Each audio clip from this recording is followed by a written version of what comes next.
Greetings, members one and all of the Salivation Nation. There's some good news for Venezuela, or at least the government of Venezuela, certainly not the people. According to Reuters here, it looks like Venezuela gold holdings have soared in the Bank of England on a deal with Deutsche Bank. Let's explore.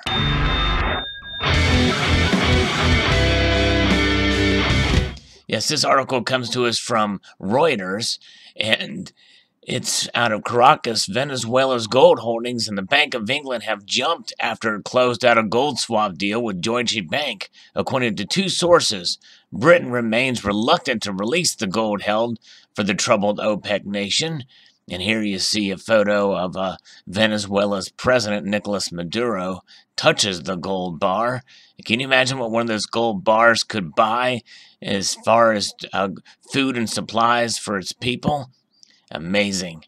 But nonetheless, the government of Nicolas Maduro has since last year been seeking to repatriate about $550 million in gold from the Bank of England on fears it could be caught up in an international sanctions on the country. Its holdings at the bank more than doubled in December to 31 tons, or about $1.3 billion, after Venezuela returned funds it had borrowed from Deutsche Bank AG through a financial arrangement that uses gold as collateral, known as a swap, one of the sources said.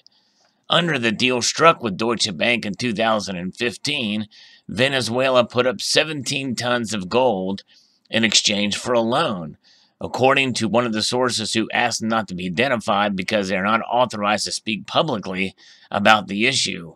So really, this has not really been totally confirmed, although the article did mention two sources. The country's gold holdings fell to 134 tons in November, compared with 150 tons at the start of 2018, according to central bank statistics. This is in part because Venezuela last year started carrying out gold barter operations with Turkey to import food following U.S. sanctions that have made international banks reluctant to handle Venezuelan transactions. The motivation for paying back the funds from the Deutsche swap was not immediately evident, but redeeming the swap would give Venezuela more gold for barter operations with Turkey. And so you're not sure exactly how this and how they can really afford to even pay it back at this point, but you know, it's interesting. I said a lot of this kind of needs to be verified. Deutsche Bank declined to comment. Venezuela's central bank did not reply an email seeking comment. The Bank of England said in a statement that it does not comment on customer relationships.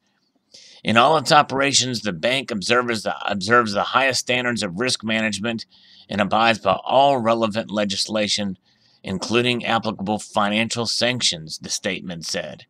And that's, I guess, referring to the Deutsche Bank or the Bank of England. There is political pressure brewing from the Bank of England for Venezuela's opposition and from members of the British Parliament to not assist Maduro, who's just begun second term, has been widely described as illegitimate.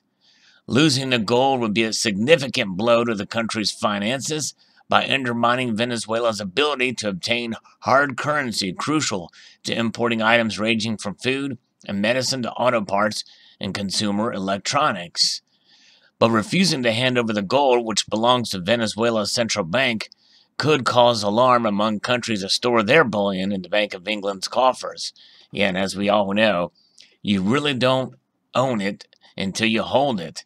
And of course, we've seen a repatriation of gold before with Hugo Chavez, but nonetheless, now, there's that gold will be held sort of as collateral, and it could be sanctioned, could be held in a captivity, essentially, in exchange for some of what's going on, especially human rights violations. Maduro's government is struggling under hyperinflation, now approaching 2,000,000% annually. Imagine that. And a broad economic collapse has fueled an exodus of some 3 million people since 2015. Opposition critics, including exiled leader Julio Borges, have argued that the gold should not be repatriated because it could be used to finance corruption, and that's part of the fear. Calixto Ortega, president of Venezuela's central bank, met with the Bank of England officials in December to discuss repatriating the gold, but was unable to convince them, according to sources familiar with the situation. Venezuela for decades stored gold that makes up its central bank reserves and foreign bank vaults, which is common among developing nations.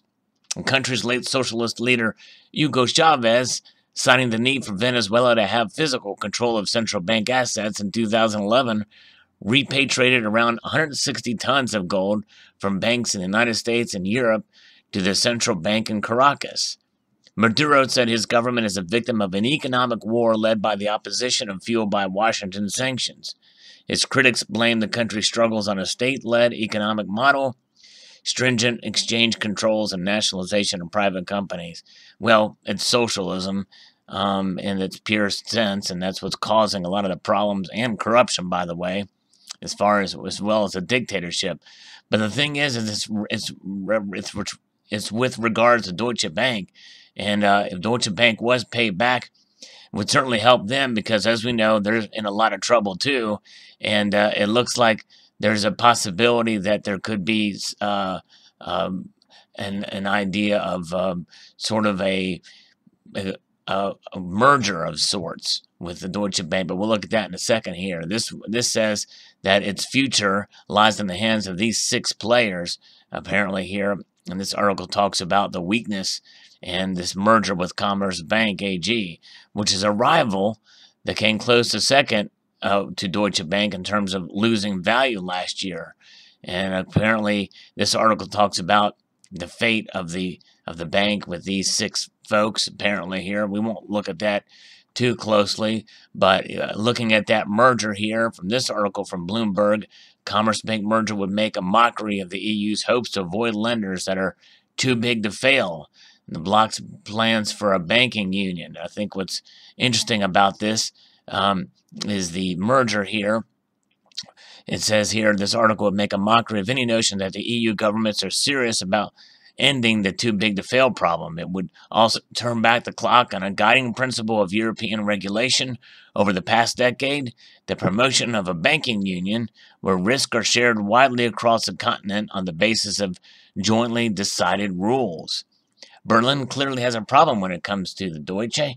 Its most iconic lender, the bank has come under the scrutiny of regulators across the world because of its large portfolio of illiquid assets, as well as of its implication a string of money laundering scandals and its dubious and relatively weak capital position. A succession of chief executives has failed to shrink costs sufficiently and revamped revenues. The share price has plummeted, leaving German politicians scrambling for a fix. And here we can see the performance of both Deutsche Bank and Commerce Bank. And as you can see, Commerce Bank did have somewhat of a recovery, leading up to 2018, but both are falling a bit as the end of the year there, towards the end there. So if they were to make this merger, could it make them stronger? Who knows? Nonetheless, I know folks in our community have been writing the epitaph of the eulogy of Deutsche Bank for a while, and predicting it was going to fall. We'll see what happens. And could it be, if this really is true about Venezuela paying back, and with the gold as collateral, is that going to help save Deutsche Bank? We shall see. Nonetheless, it's just very interesting news to report here.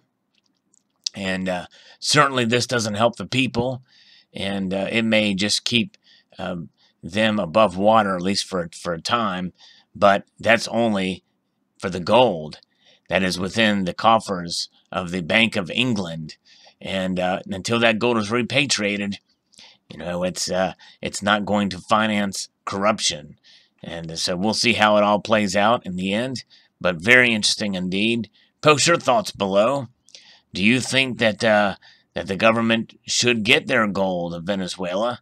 Is it rightfully theirs if it's going to be used for corruption? I know people have different views on that subject. based off of a previous report on that. And do you believe this story? Do you think it really is true? Nothing in this story really gives me confidence that it actually did happen. There's not anything really concrete in that tells, but it's an interesting report nonetheless. We shall see. These two sources, unknown. We'll find out. I'd like to extend a multitude of gratitude, y'all, for watching, and encourage you to please rate, comment, and subscribe.